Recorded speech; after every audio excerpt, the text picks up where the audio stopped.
My name's Clifford Roy. I just got a call from you. Oh yeah, that's right. Thanks for phoning me back. I'm the guy at corporate security who's in charge of the investigation section. Okay, for ICBC, right? For ICBC. Yeah, and the reason I wanted to talk to you, I know you've had some difficulties with FMEP. Well, what do you mean by difficulties? Well, because of some payments or whatever, or money's owing. Now, let me just explain. ICBC, we have no alternative whatsoever, and this was a government mandated thing, and unfortunately we have to report to them. But there's legislation that indicates that everything from bridge tolls to speeding tickets, violation tickets that the police issue, liquor control licensing act issues, etc. Yeah. FMEP, we are bound by law that we cannot renew insurance or a driver's license if there is outstanding debt. And we have no choice. Right? We have no choice. It's not ICBC that's mandating that whatsoever. Who, just for my own curiosity, who's the guy, who's the person in charge of all these organizations? Who's the one man who's calling the shots here? I don't think there is any one man. I think what it was, it's the government itself who has all these other government organizations. FMEP is one of them. The toll bridges are another one. Yeah. Okay. We got it, but I want to stay on topic. I really got to stay on topic here, because I got to get back to my job here. So, as I understand it, your kind of message said that you have experience with FMP yourself, where you had your driver's license. You had your driver's license taken away. And you thought that was okay. And my circumstance was different than yours. Well, what's mine? You don't even know what mine is, do you?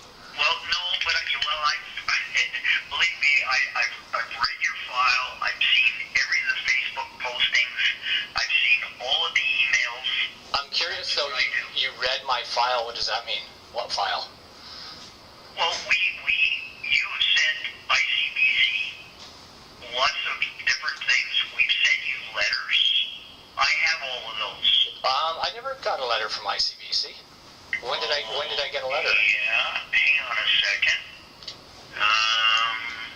What did the letter say? What was the gist of the letter? Okay, from Customer Relations, it was sent Friday, January the 30th. Friday, January the 30th. Explanation. That was before I only had my license taken away on February 11th. So how did that happen? I know, but what the letter clearly states, and it actually listed, and it says under Section 29.1.3 of the Family Maintenance Enforcement Act. Yeah, so they quoted some legislation, yeah. No, listen to me. Yeah. The Ministry of the Attorney General has directed ICBC to refuse to issue a driver's license for debts owed under Family Maintenance Enforcement Act. Okay. And then it actually... So there was one letter. So Ted, I got to get back to do my stuff here. So I just had to quickly take care of this phone call. So the gist of this phone call, I had to quickly call you, right? Because it sounded to me like this has happened to you. You were okay with it or something like that. But no, I'll tell you what, I was definitely not okay with it. Okay, but so you weren't okay with it. But in my case, I've lost my license. I've lost access to my kids. I've lost access to my job. Like I said, our circumstances were different, but the point I'm making is that and you know what? I'm a retired cop. Yeah. And I'm doing this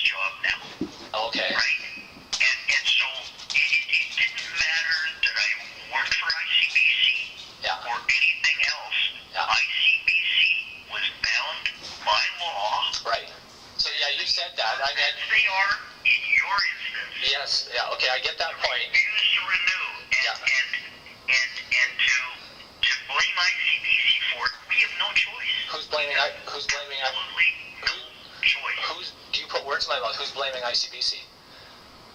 Well, you've been very upset at ICBC. But posting on Facebook. Have I blamed ICBC?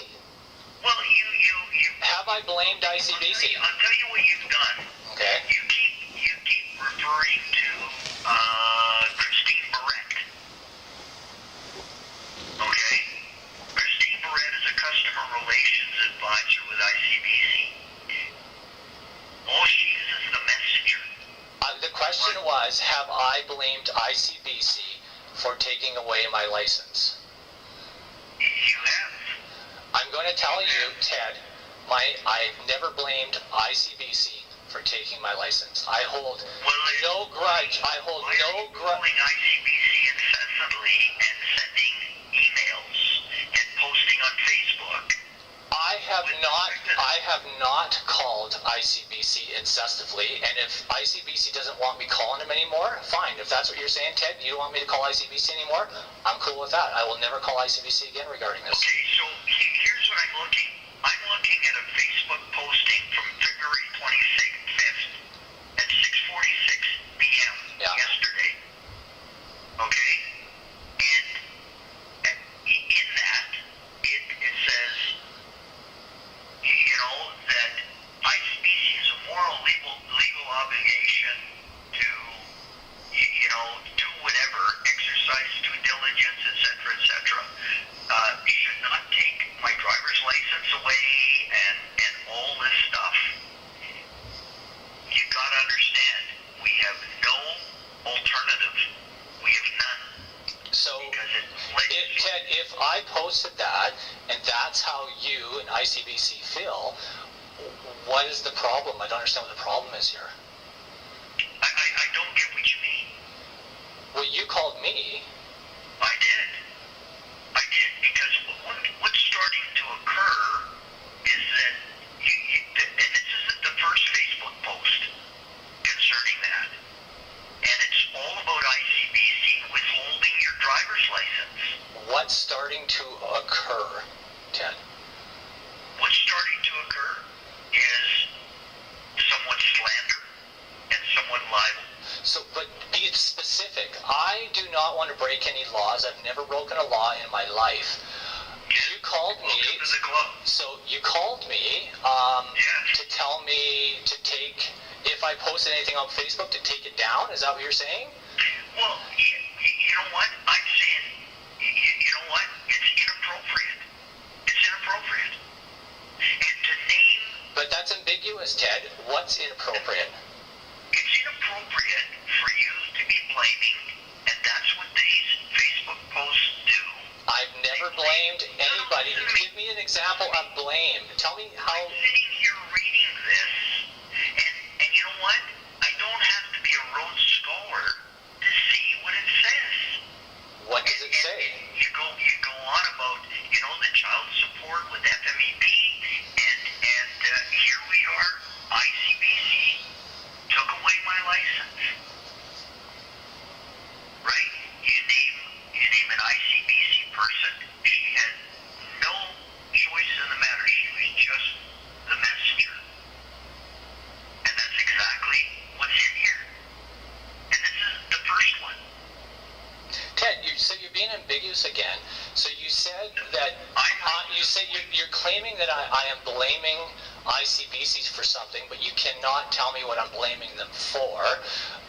You say this is going somewhere, but I don't know where it's going, and you called me to tell me what I don't know. So this seems very kind of threatening and ambiguous, this call from ICBC. Have you not seen the Facebook posts?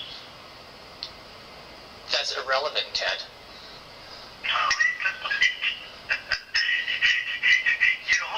I really don't understand what your point is. I'm phoning you to tell you that, and all I said was that ICBC has no authority to not do this. This is legislated. So that's that's what you phoned me to tell me. Is that what you're saying? Exactly. And yet, for some reason, you are continuing to do Facebook posts Are you saying that it's ICBC's fault. Again, Ted, I haven't said it's anybody's fault, and I'm telling you right now, I do not blame ICBC.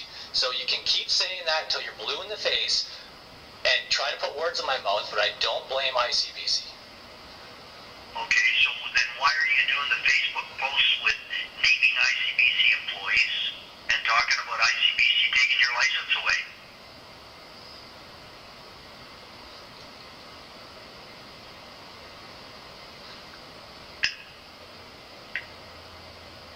Are you trying to tell me I'm doing posts? Is that what you're saying? You're posting on Facebook. I have been on Facebook in my life, and no one's ever called me in my life to say that. Do you have an email address I can send this to you? It says really simple. Facebook, Cliff Roy posted on ICBC's timeline, right, on Facebook, February 26th at 1846, or February 25th at 1846 p.m. It said what? What does it say? What's the gist of it? What does the gist of it say? Let me read it to you. A good friend of mine approached ICBC after a quasi-government FMEP agency asked ICBC to withhold his driver's license for getting behind a few $1,000s in child support. My friend explained how he got behind to ICBC and then explained how the taking of his driver's license would end his employment and access to his kids due to logistics and would only be counterproductive. My friend set up a volunteer payment plan to catch up with child support with FMEP, and it was not his fault for getting behind as he was ill for 2 years. Okay? My friend also explained how a man who was ex-wife, and you went into this about sexual improprieties, etc., the use of cocaine, and all that. My friend's lawyer, who is married to a judge, highly recommended that, etc., about sexual deviance. And listen, you're preaching to the Ted, you're getting off topic here. Ted, I really got to get back to do what I'm doing, so go ahead. Yeah, well then, Did you read it all? Is that all that was on there? Oh no, I not at all. Okay, well, my friend feels that ICBC has a moral and legal obligation, right, as a professional body, who hold an obligation by the nature of being a professional body who is accountable to the law society.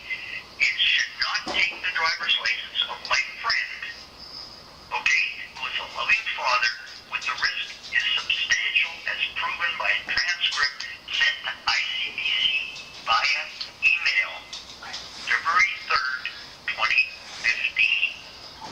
So, and it says Cliff Roy posted February 25th at 1846. And it clearly says ICBC did this as if we did it on purpose. it says what? It said that ICBC did.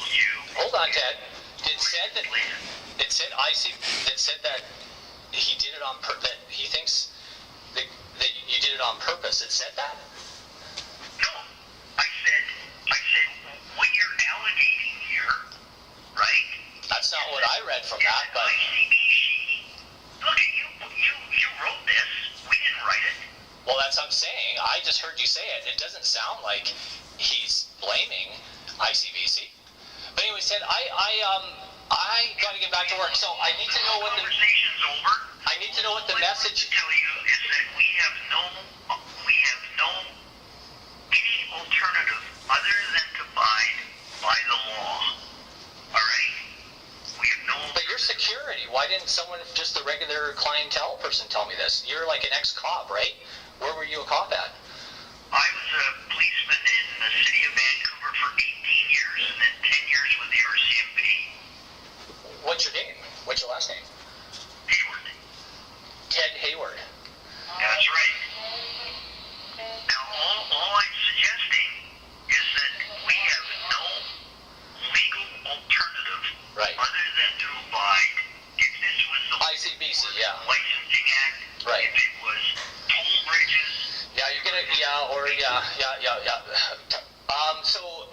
mean to cut you off again, but I have to get back to what I'm doing here. So the reason ICBC called was to say that they just have to abide by the law, and whatever they're told they'll do, no matter what it is, even if it could put a kid in danger, even if it would make someone lose their job. No matter what, they just do what they got to do. But anyways, Ted, I just need to know what. Go to the police if you've got allegations of sexual assault and drug abuse and so on around children. Go to the police. Weren't you a cop? Absolutely. Well, and I took those things very seriously. Right. Okay? So what if I told you that I've already, because it happened 20 years ago, the sexual part you're right on, the Facebook thing I don't think you're right on, but that I already went, and this was the advice I got, because there could be no charges pressed because it happened 20 years ago, but there's a transcript, which you claim you've read, that's pretty hardcore. I mean, what did you think of the transcript? Does it sound like it's fake? Not at all. But that's got nothing to do with ICBC. Well, you brought it up. Because you've been calling to various departments and going over all of these details. So, okay, Ted, are you saying you've told me I won't call ICBC anymore? What's your other message? If I had posted something on Facebook, are you telling me to take it down? No, what I'm telling you is that your posts on Facebook are counterproductive to anything. So that's why you called me to tell me my Facebooks, if they exist, are counterproductive. The other thing I want to mention... All the way from Victoria, you're calling me to tell me that it's counterproductive. And what's happening is that this is starting to become slanderous. What part? No, you listen to me. You know, you talk too much and you don't listen enough. Oh. You published this. We didn't put it on there. It's in great detail. Right? It's in great detail.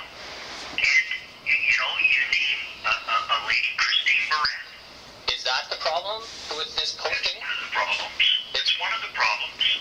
Absolutely. But so now you're telling me that it's a problem. Before you were just telling me it was kind of a community service. And You know what, Mr. Roy? Part of your problem is you talk around in circles and you're not listening. Well, you said it was the problem, not me. So is it a problem or not a problem, Ted? It is a problem. What the problem is that you're writing stuff down that is inaccurate with respect to ICBC's obligation to, say, to FMEP or the toll bridges or the government that, you know what, we don't care what the law says. We're not going to abide by it because Clifford Roy is a nice guy. So you're telling me, Ted, if the law said, take away a man's license, you'll do it. If the law said, if you know something's wrong, close your eyes and just do as you're told. Is that what you're telling me? You got to understand, we have no choice. Okay, so that's what you're telling me. So back onto the public service thing here again. You called me because there's a problem here, or are you telling me that I have to take it down if I did put it up? I don't understand what you're telling me. There's a message here. You called me all the way from Victoria. You're an ex-cop. There must be a message you're sending to me. The message is you're inaccurate in what you're saying. It's becoming libelous. What is libelous? And slanderous. It's important. If you put people's names in here and in a roundabout way, in your roundabout way, because you put it on here, right? It's blaming an individual. Back to that blaming thing again, Ted. I told you, I have never blamed ICBC for anything. I am not about to talk in circles with you. But you're the one that keeps putting words in my mouth and I keep defending myself. Thanks very much. What's your message, Ted? The message is, what you're doing is inappropriate and it's inaccurate.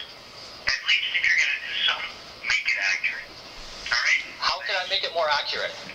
Thank you very much. I think you have to go back to work, and I have to go back to work as well. Thank you.